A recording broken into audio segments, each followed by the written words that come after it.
It's really good to be with you. Okay, slide one, if we can. We're good? We're good, there you go. Shameless plug number 2. I wrote a book called Futureproof. How to Live for Jesus in a Culture That Keeps On Changing. And my first book, Being the Bad Guys, was really how do we get to the situation we're in? And the second book is, well, what do we do about it? There's a lot of good money to be had in writing doomsday predictions about where life's going, but you don't want to sit there. Christians don't have a view of the world that's all doom and gloom. At least they shouldn't. They shouldn't get angry about it. We've got a way forward. So that's what I thought I should write about. But also, we're living in a world in which the culture keeps on changing. Part of the issue, I think, as we think about the future, I think 40 or 50 years ago, if you thought about where's the future going, it might have been a little bit more rational, science, reason, and we're strapping ourselves into a cable car to go to the top of progressive mountain. But it feels like we're in a roller coaster. And if you strap yourself into what you think is a cable car ride to a very even-handed future, and then you find yourself in a roller coaster, that's when you get cultural nausea. That's when you start to go, well, where's it going next? It's going to go this way, and then you've got an inauguration this way, and then, here we are, right? That's where we're at. So I thought I would write about that. But the other thing I thought too was, what would happen if 30 years, if today, in the church car, you don't have a church car park, I've decided, you just take your luck around these streets.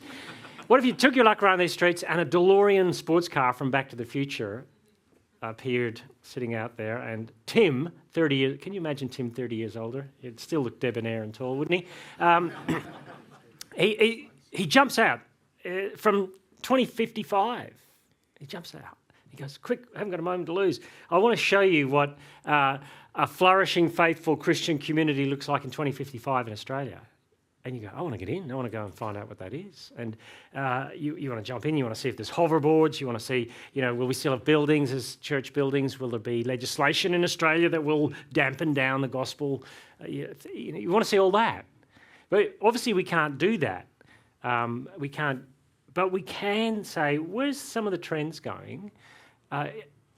Given that you don't know where everything's going to head up, to line up. And next week we're going to look a little bit as what I think is particularly coming down the future in terms of witness to Christianity in the next, say, 10 years. But today I want to give a bit more of an overview, a bit of a bigger picture of that. Incidentally, I grew up in Northern Ireland, and DeLorean sports cars, the one from Back to the Future, were made in Northern Ireland. And we used to go to my grandmother's house in Belfast, which I hated. Didn't hate my grandmother, just hated going to Belfast. And you'd drive past 500 unloved, unsold, unwanted DeLorean sports cars on a hard stand, rusting in the Northern Irish rain every week. And no future in those, by the way. But no one wanted them. But now, everyone wants them. But where are we going? Now, you may have seen, where is it, the next one? The 2016 census. I might have mentioned this one last week, but I want to unpack it again a little bit. In 2016, in Australia, the No Religion campaign had a fantastic slogan. Well, it was more than a slogan. It was not religious anymore. You could tick not religious you could tick no religion on the 2016 census, as you could in every census before that. But their campaign was brilliantly put.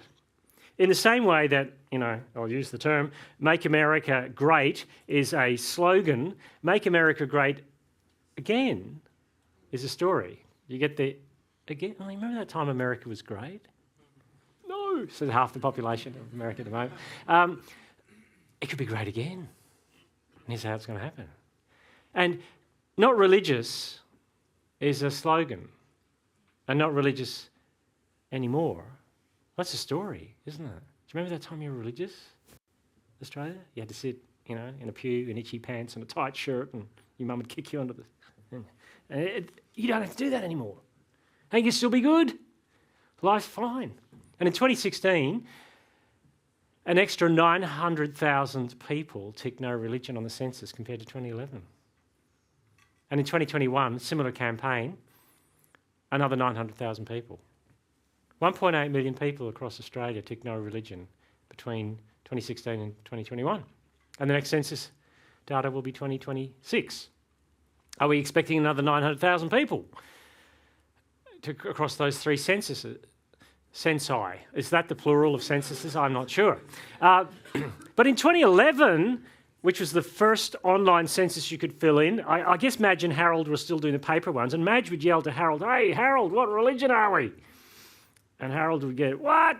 Because 90% of marriage is just yelling "what" to the next room, I've decided, by my age. And he'd go, "What religion?" And he'd go, "Calathumpian." And Harold, Madge would tick Calathumpian. But they never went. Not like their kids were getting married in the Calathumpian church and they weren't going to be buried by the Calathumpian minister or whatever. It just wasn't going to happen. And that's really what's happened. It's not like 900,000 people were at church one Sunday and went, "I'm jack of this. The kids were terrible at the kids' church yesterday and I had to lead it. I'm done," right? It was just that the cultural wave of Christianity just washed away.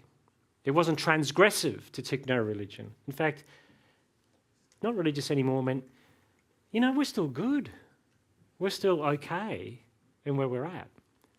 And I think you're going to see that decline at some level. Now, there are a few signs that things are coming back, and I want to talk about that next week because it may not be as simple as Christianity's coming back.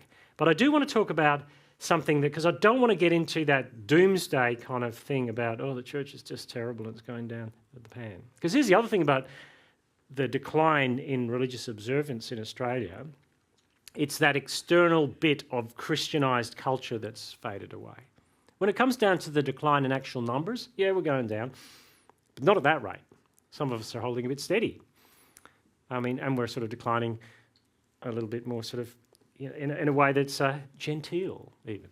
And some denominations are doing a little better than others. So it's not like we're all just falling away like that. But I want to talk about 3 reasons why I think the church's future is bright. Because in case you haven't noticed, we don't live in an age when, hey, we're getting rid of religion and everything's going to be great.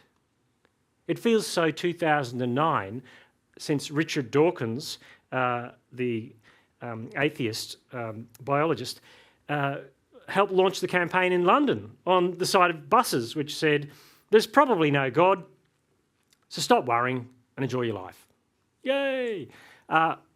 But we haven't had, since then, 16 years of great enjoyable life, I would say. We're living in an anxious age, an anxious generation, and that 2009 slogan looks a bit cheap and a bit twee compared to what's happened.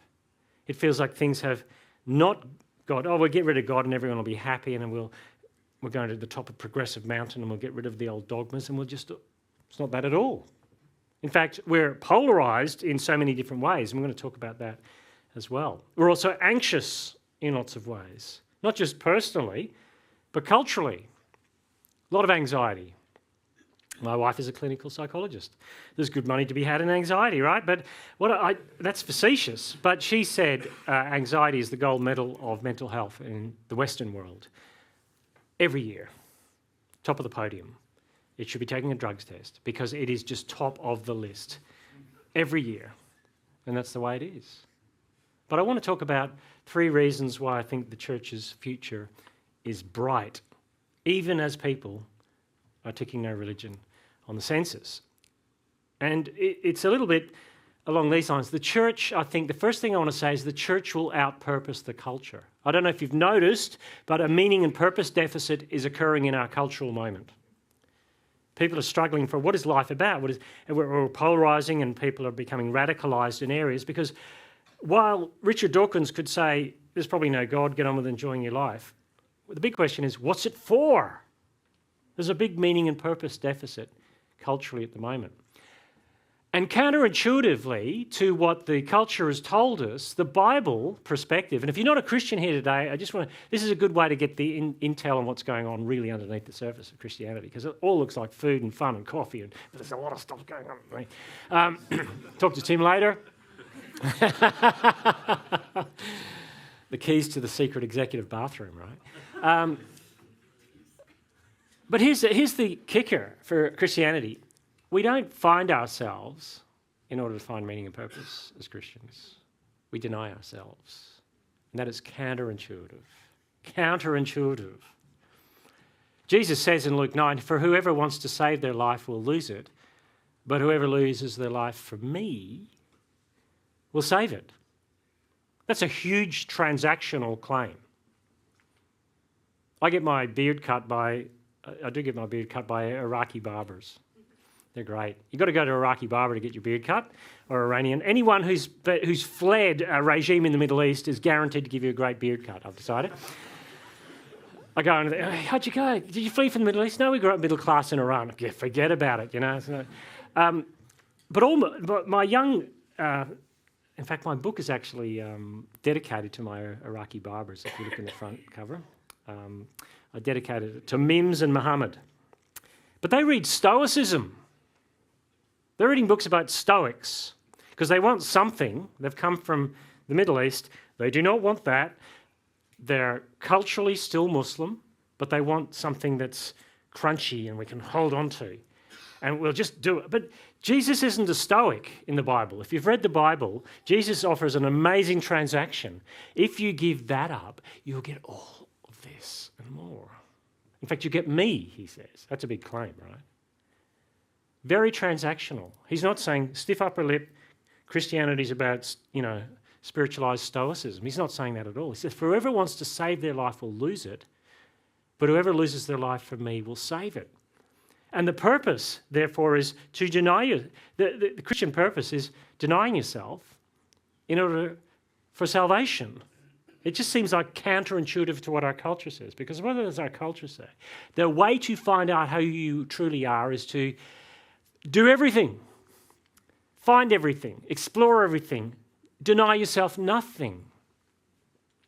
And we've lived in a huge cultural shift, because when those 1.8 million people were still thinking about church and going, we still had a culture where service of others and denial of self was kind of noble. And now that's seen as, it's not helping you. You do you, very strongly. Yeah, let me give you an example. Here's a picture of two Liz's. One ruled for 42 days. Guess which one? And the other one, that's Liz Truss, and the other one ruled for a long time. The Queen. Her 14th Prime Minister that she shook hands with, 2 days before she died. It's 2 days before the Queen died. What a woman. Right? Amazing. And in my book, Futureproof, I started it by writing, "What will happen when the Queen dies?" And then she died. So fortunately, we hadn't got to publishing stage, because that wouldn't look like a very future-proof book, would it? But, it isn't what it says on the cover. But how did the Queen become the Queen? Well, her dad was the king. And guess what happened to him? He died, so she became Queen. But how did he become king? His brother David, or as his regent name was, Edward, abdicated the throne. If you watch the Crown series, it's all true. None of it's a lie. Every line in that is true. It's history. And David wanted to marry the love of his life, Mrs. Wallace Simpson, who was an American socialite, a bit of a scandal, and had been divorced, and her first husband was not dead. And the Crown, the government, and the people would not countenance that. So he abdicated, and George became king, and the Queen became the Queen, because that's not how we do things. That's not going to happen.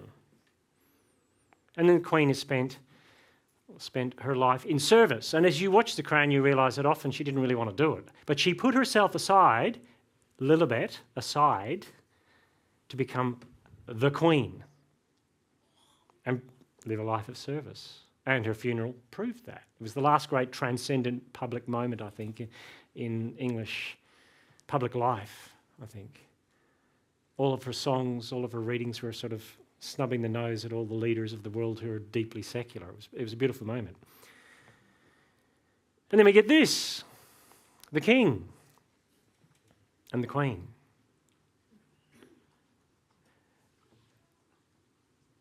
Divorced woman whose first husband is not dead, and the King or Prince Charles at the time, marries her, and the crown, the government, and the people who didn't like Diana anyway, approve, and he's now king. But that could not have happened all those years ago. And as you listen to him speak, and you listen to the king's speeches compared to the queen's speeches, his mother's speeches, you get these two very divergent views of the world and what it's about. And the reason that this is possible, and the reason it wasn't possible before, is because so much of our life has changed. Who you are supposed to be the most authentic person you can. You're supposed to find your purpose in life and pursue it. And people who get in the way of that, they're doing damage to who you actually are. Do not let people stop you being who you are. Find your purpose. Two very different views of the world. Queen, deny myself. Deny myself. My wants. And her son, that he's awful. That's just the way it is. It's changed. So much has changed in our world that we don't even recognise that thing's true. We don't even recognise that that's the water we swim in. Now, Rory Shiner, this is not Rory Shiner, but this is... Rory is as smiley as that. Curse that handsome devil. But he wrote this in the Gospel Coalition about the idea of expressive individualism, which is a term which we'll talk about in a minute that's raised by Robert Bellah, who was a sociologist. And it's a great line. We are not argued into expressive individualism. We are formed into it. To live in modern Australia is to be part of a relentless discipleship program. Every Pixar and Disney film, every graduation speech, every new novel and Netflix series is 100% on point. Your purpose in life, it's about purpose, remember, is to find the true inner you and then to express that to the world. God is framed out. Now, I spoke at an Anglican school in Sydney, I won't say where it was, to the year 12s, and I used this slide, and they've had 13 years of, having to go to Christian studies every week, so, they'll love it or they'll hate it, right? And I read that. I said, and we could live like that. And 95 year 12 students out of 95, yeah, we could live like that. I said, no, wait. We could live like that, seeing if they get the emphasis. And they said, yes, we could live like... Oh, no, crumbs. It felt like Christianity's bounced over the surface of their lives for 13 years. I said, this is going to not take very long if you think that's what I think. But it's the water we swim in. It's the air we breathe in our culture. That your point of your life is to find your purpose and express yourself. And anyone who gets in the way of that. And you would think that in the world where the expressive sun shines on the individual self that we'd be making hay. But we're anxious. Meaning and purpose is lacking. And the last four words are important to me. God is framed out. It's not that God isn't something that people think about. He just doesn't carry the weight in your life that you carry. That's the way it is. If God works for you in the purposes that you want, well, fine and good, but he's framed out. It's kind of light. Doesn't carry any weight. Now, I think, as an aside, some people think, well, the solution is Christian Pixar or Christian Disney. No, I think the solution is framing God in. Part of the role of the church over the coming decades will be to say, how do we frame God into our lives in deep, rich, thick, meaningful ways in a world that's very anxious? And we can show them that but because we're denying ourselves and because we've got something beyond us, a hope that our lives will be saved, there's more meaning and purpose in that than all of the bells and whistles of Pixar, Disney, graduation speech, novels and Netflix. I think that's our hope as Christians. I'm going to be honest with you. But let's dig a little further. I don't know if I mentioned it last time. The Rise and Triumph of the Modern Self is a book by Carl Trueman. Anyone read it? Yeah? Anyone say they've read it and hasn't? There's a few of you. I know who you are. No, I don't. But Tim will tell me afterwards, so it doesn't matter. I love the name of the book, The Rise and Triumph of the Modern Self. I'm here to sort of show you what life's about. But I would have changed the name to The Rise and Failure of the Modern Self, except for, a lot of money being paid by Medicare to psychology, because we are an anxious generation of people. It doesn't feel like we've triumphed.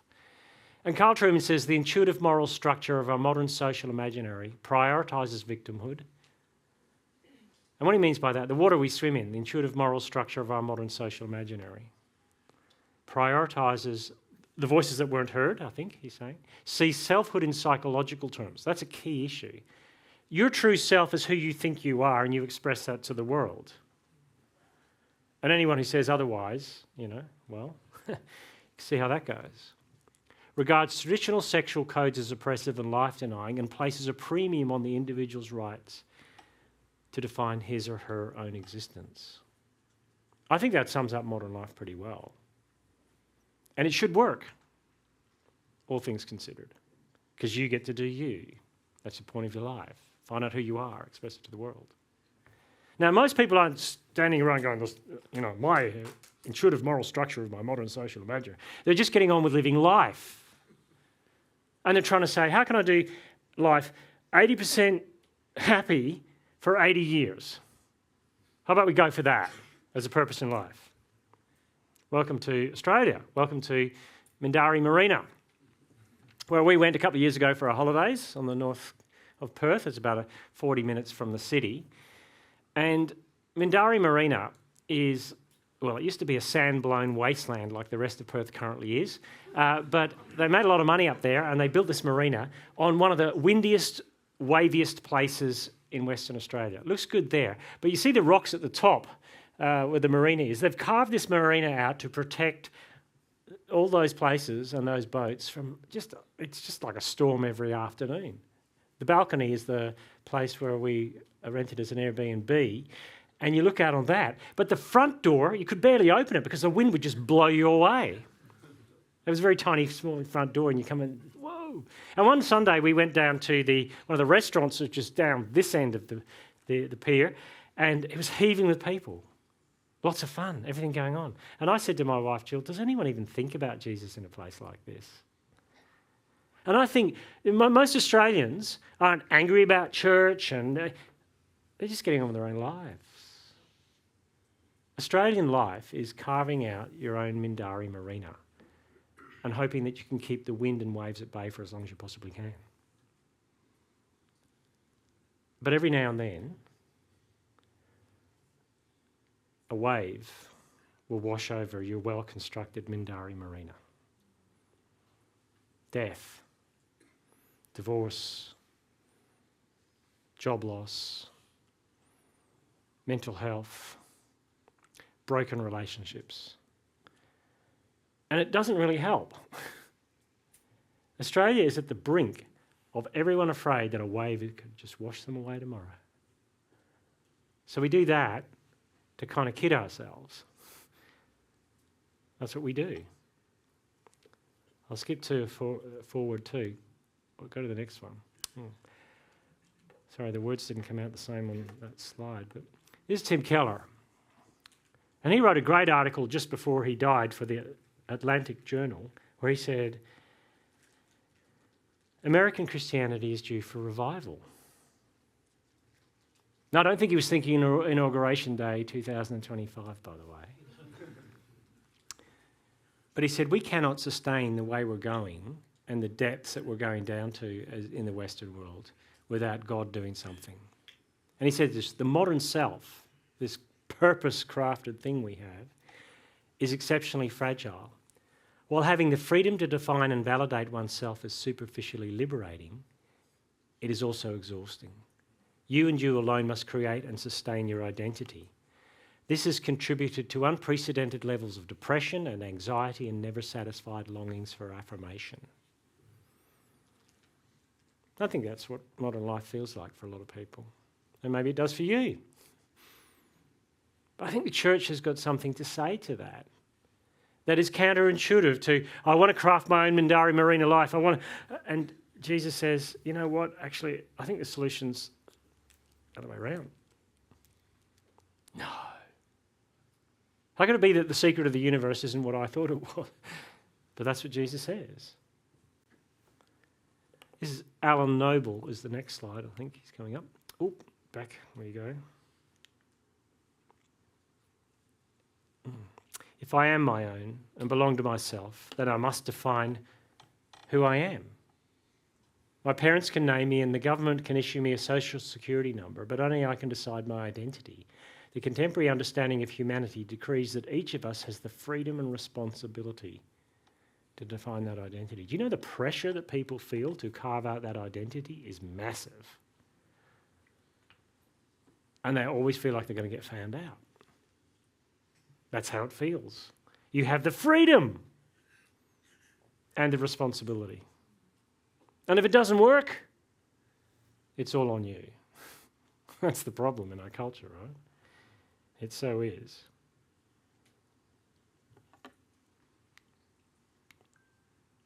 Mark Sayers says we're drowning in freedoms, but thirsting for meaning.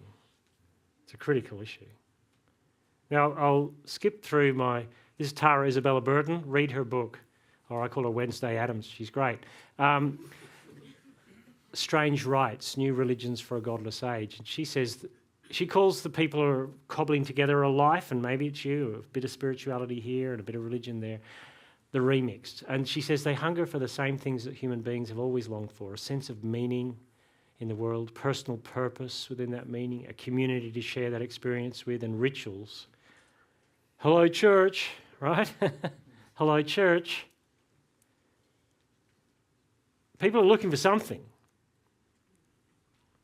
And look, I've experienced that firsthand at Providence Church in Perth, where I was one of the pastors, where Rory is that handsome fellow made of ice that you saw before, is the senior. And every year we have a get-together of all three of the churches at a location where we have a big party after the service, and it's lots of tents and there's food and there's buying and selling of doves and sheep or money exchange. Oh no, wrong example. We don't do that. And the A-list team plays the music, and if you're not on the music that stage that day, you're not part of the A-list team. And I never preached at it because Rory always preached at it. But anyway, my friend Ollie, who I've known for 30 years from the UK, is the head of design at Westfield's shopping centre fit-outs. And it's an interesting job for a conservative evangelical Christian to be the head of a large design organisation in a big corporation. And he comes up to me and he says, I want to introduce you to someone. This is Claire. She works for me. She's just become a Christian. I went, what? I looked at Claire and I put on my Terminator 2 glasses to scan her, you want to get the intel. I need your motorbike, your leather... No, hang on, wrong glasses. And I went, oh, right. Hi, Claire. And I looked at her and I thought, looks about 40. She's white, Western, well-educated woman who works in a creative industry. You don't become Christian. Why aren't you? You're not a Chinese national student who was lonely and ended up at a Christian union and eating pizza, and suddenly next minute you're reading the Bible, the Gospel of Mark or something. Why did this happen? Not you. And I was like, no. How? And she goes, I just felt something burdening me. I didn't know what it was. And I looked at, during COVID, everyone's losing their job and their heads, and Ollie isn't, as my boss. I thought there's something different about him. And he's a great boss. And he's like caring for everyone. And I said, so what's with you? And we talked about it, and he said, I'm a Christian. He said, oh, you're a Christian. Could I have a Bible? Yeah, you can have a Bible. And a few months later, do you go to church? Yeah, I go to church. Can I come to church with you? Yeah. And so he came with his family to church. And I said, then what happened? Waiting for that moment. I heard a sermon, was it by Rory? Yeah. And I became a Christian. I went, wow, no way. No way. I said, I used to be a journalist, so I thought I'll hit her hard with some questions. What does it feel like? Because you want to ask a new person who's a Christian, what does it feel like? I've been a Christian for so long that I can get jaded, believe me. And she said, it feels light, like a burden is lifted off me. I went, yeah, that's interesting. I thought I'll kick her second question. What else does it feel like? I asked her because I couldn't think of anything else to say. And she said, drum roll, it feels like I don't need the approval of other people if Jesus approves of me. How liberating is that?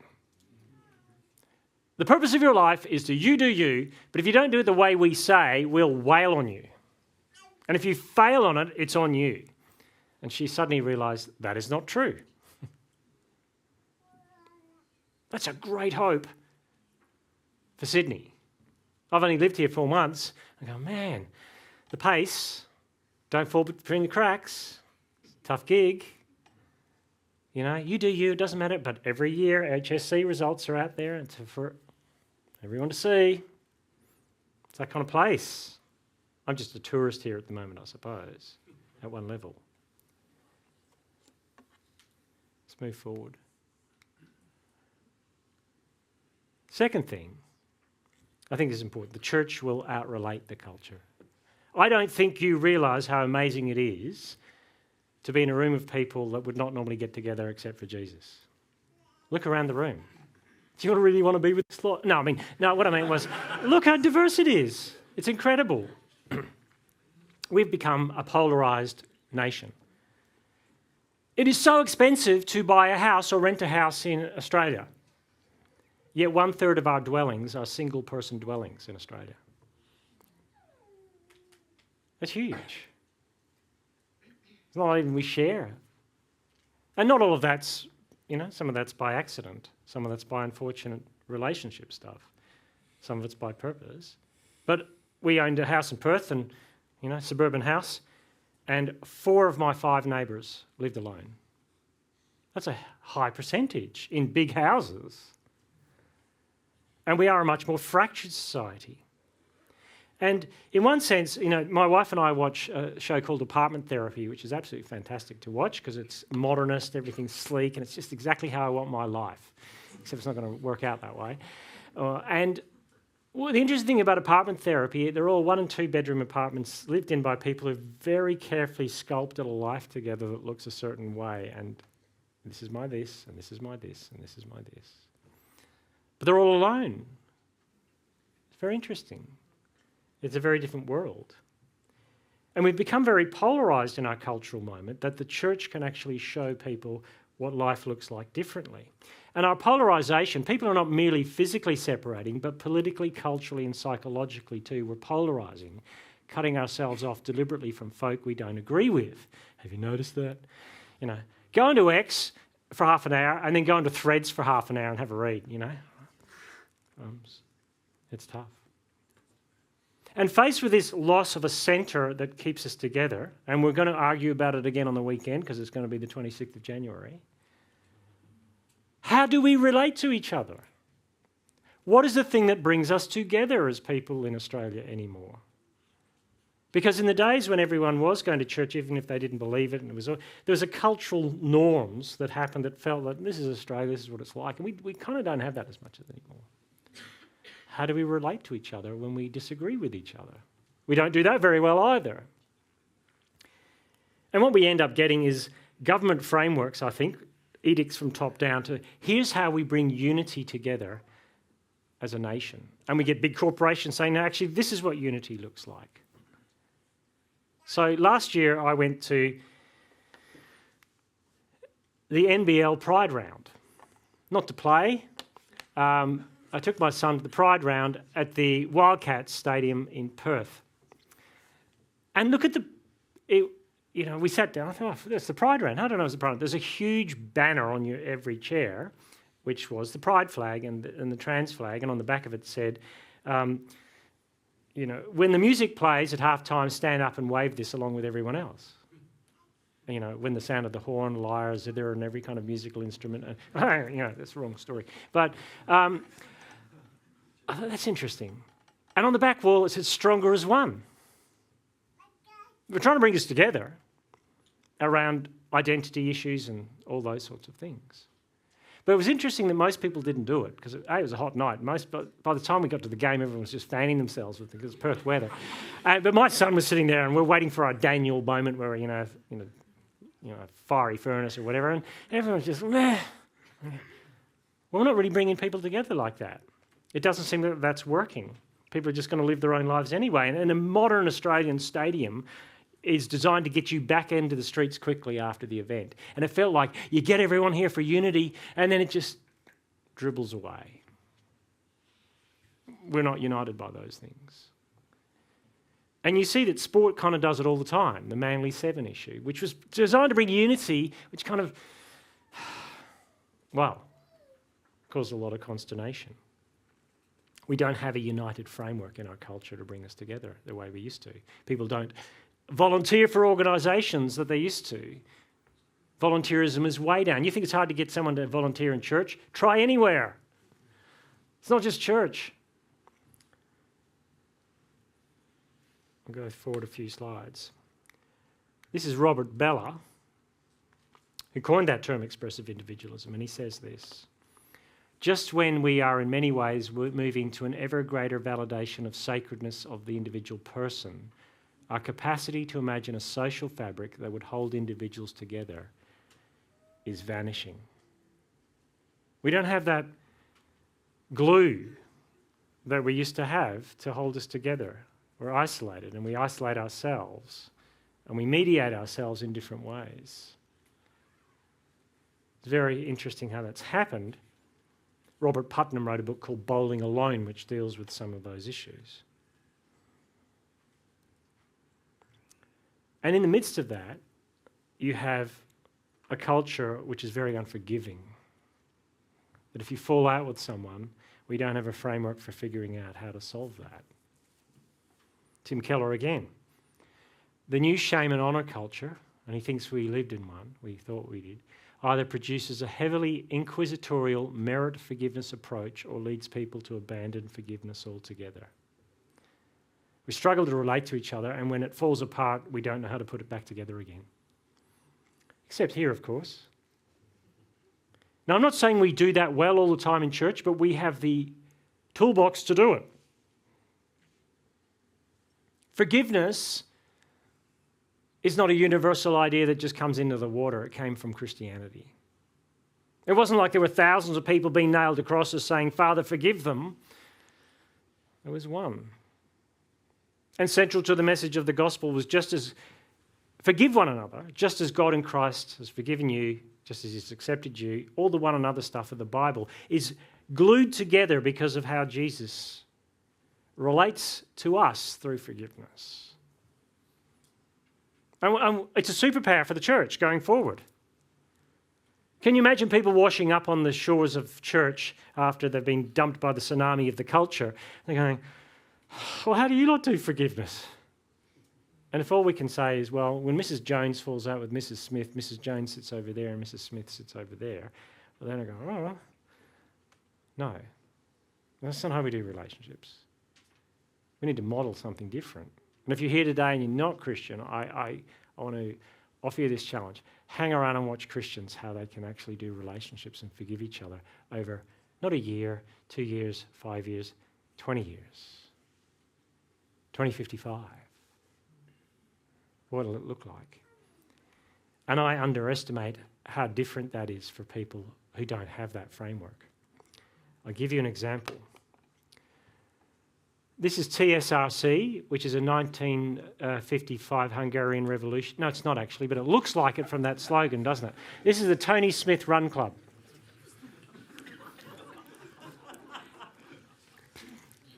Did I tell everyone that I run? Yes. Good, I'll tell it again, because runners will tell you, right? And these are 3 friends of mine running in another run club.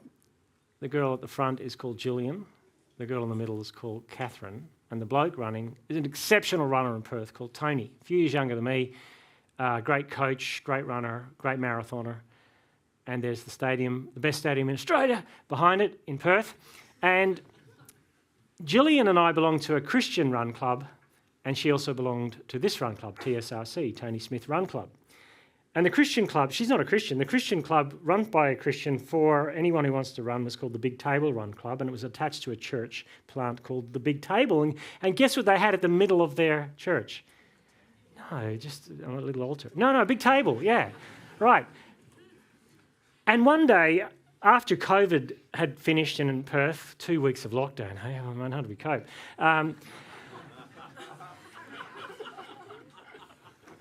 Gillian and I have run thousands of kilometres training for marathons.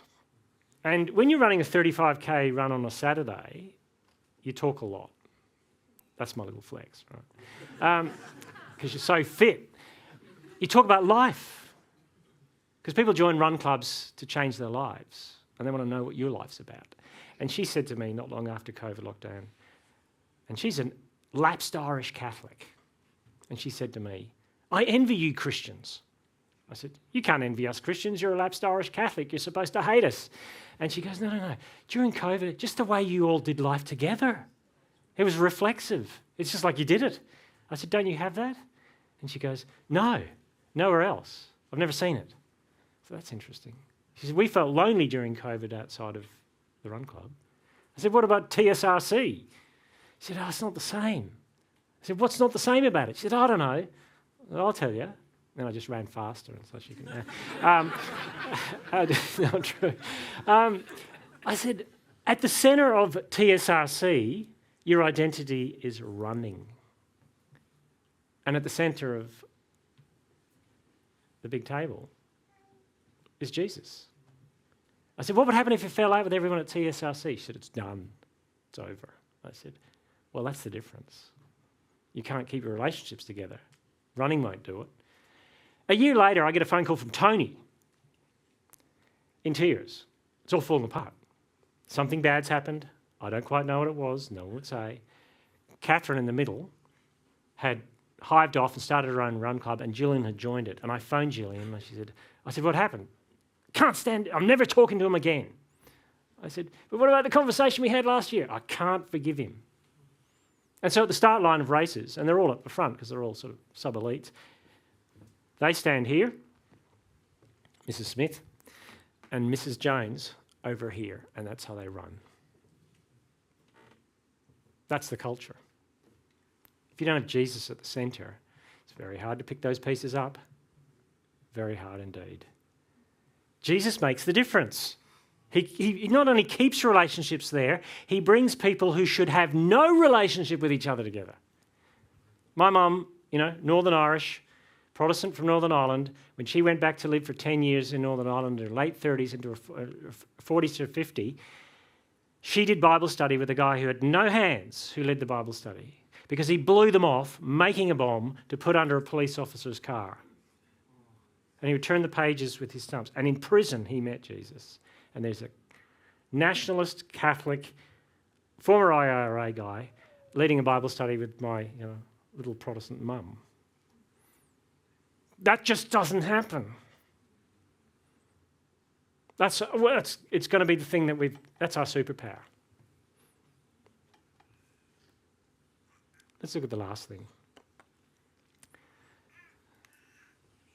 I'll go past that one actually. I've got time for that one. The church will outlast the culture. We've got eternity on the horizon. Do you know what that means? Whatever is available here in terms of power, pleasure, or whatever, we don't need it too much. We don't need it too much.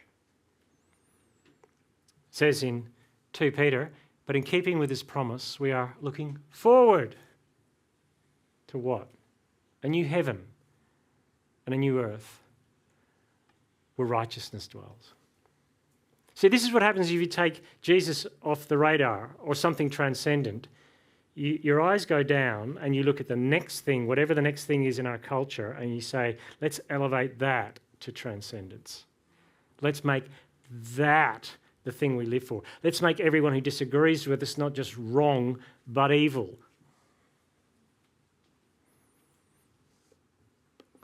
Hello, politics. Now, hopefully that didn't happen again yesterday, but anyway. How divided are we? We are. Jonathan Haidt wrote a book called The Righteous Mind, Why Good People Are Divided by Politics and Religion. And I got to the nub of it a little bit, but I think it's because we've elevated it to the level of transcendence. We're trying to make politics bear a weight that it wasn't designed to bear. It's trying to be everything. Our vision of where the future is going is if we could just get ourselves in power and we can keep those people away from power, it'll work out. The future will be great. And find a way to just launder, rinse, repeat at the next election. And what you're getting in the Western world is deep churn with deep dissatisfaction. Sir Keir Starmer, who seems a perfectly respectable Prime Minister to me in the UK, highest point of popularity among any Prime Minister in England for decades, 6 months later they want him out. And that's not just England. That's what we're on the roller coaster. We're on the roller coaster. Politics has become our new transcendence. We've taken the God bit out and, like a reverse game of Tetris, politics has jumped up to take the place. Political opponents are akin to reprobates and sinners. Politicians are the new priesthood.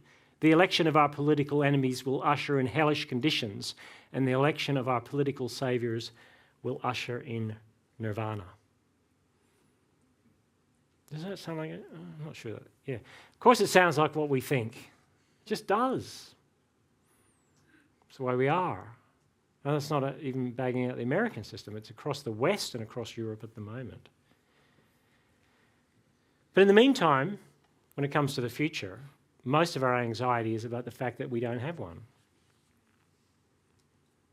And we have this discombobulating sense that you can be and do anything you want to be. You do you. The purpose in life is to find your true inner self, express that to the world, but it's all going to burn up anyway.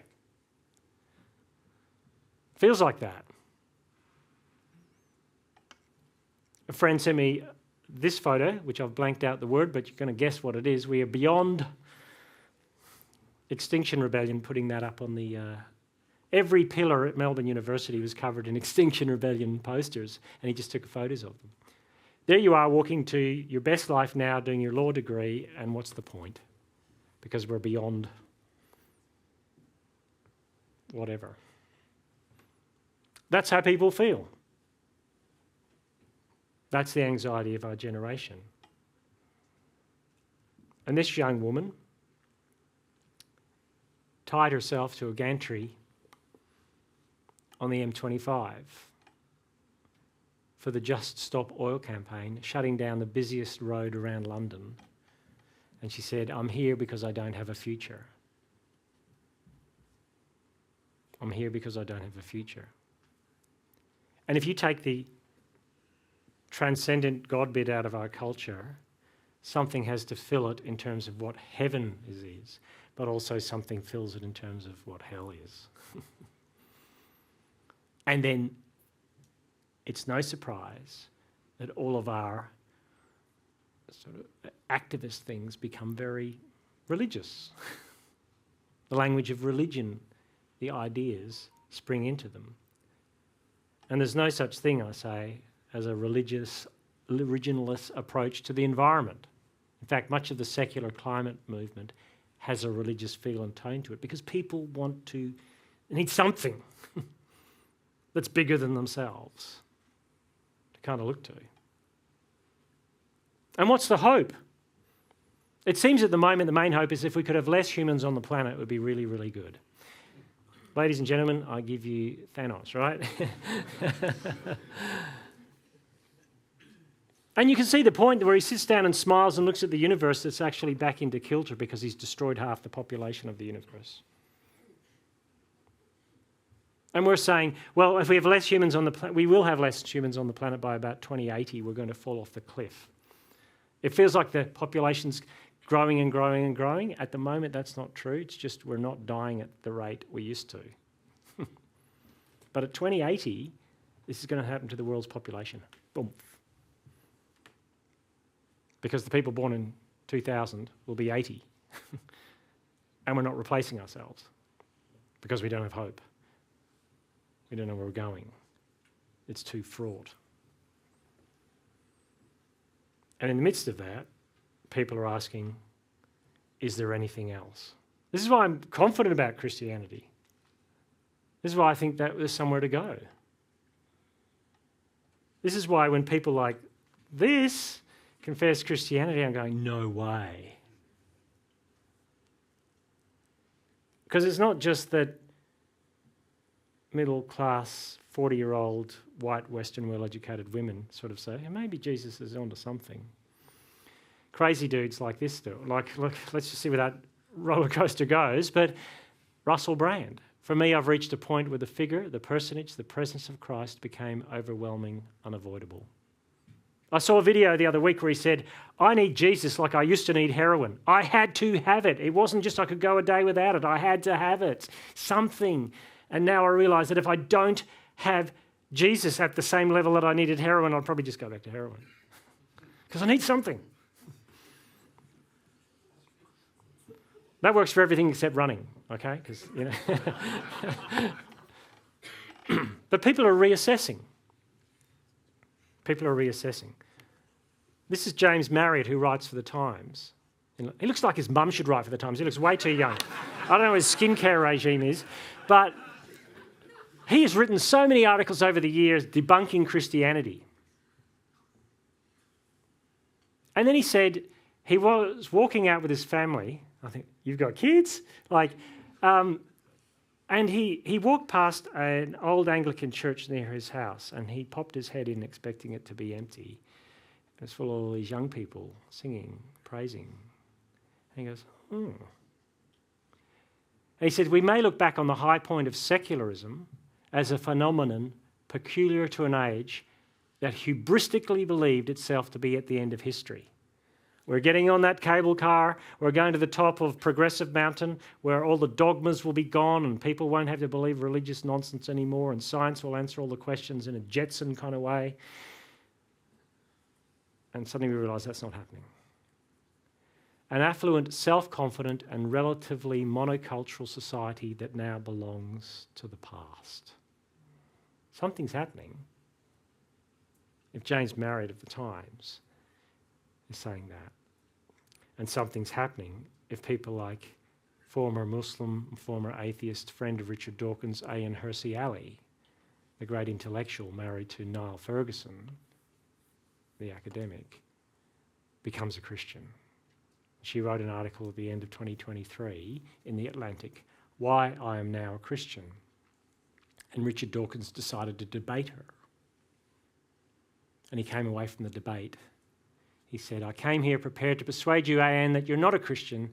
I think you are a Christian, and I think Christianity is nonsense."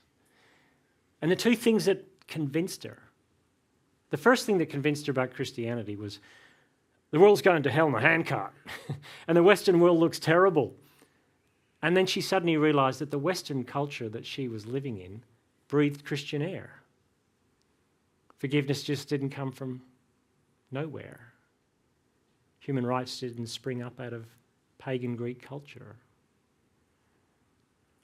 And so she thought, this is a sensible idea. And then she realised that part of the problem was her. She said, "I am proud. I think I know everything." And suddenly I realised that I didn't, and the problem might be me. And suddenly the vicar started to make sense. Now you know you've become a Christian if you think the vicar started to make sense, right? And she became a Christian. See, I think in our cultural moment, people are looking maybe at 2026 and the census data and going, maybe not. Maybe I'll tick something else and start checking it out. Maybe you're that person. Maybe you've ticked no religion or don't care. Maybe next time, the census data, you'll hover that pencil or that virtual pencil and think about it. I think we're in exciting times. The church is in a place, as I said last week, where it's complex to be a Christian. But gee, it's complex being anything else at the moment as well. It's worth exploring. How about we leave it there? And I'll just flick it through to the next slide. But I think the church can outpurpose, outrelate, and outlast the culture. That's how we're going to flourish as Christians. Thanks very much.